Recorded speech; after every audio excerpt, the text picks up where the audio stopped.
Hello everyone! So ito na yung na-refry kong chicken breast. This is what we call the crispy lemon chicken.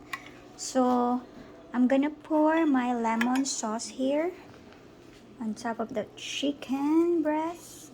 There you go, guys.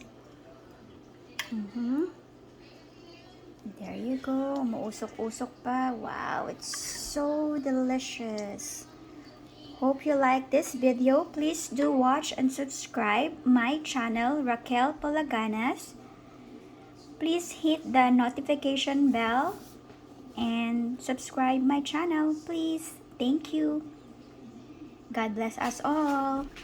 And for the last time, I'm going to put in some sesame seed on top. So para naman medyo may kick. There you go. So now, this is my lemon. Oh, hold on.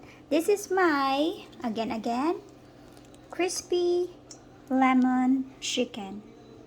Hope you enjoy this recipe of mine. There you go, guys.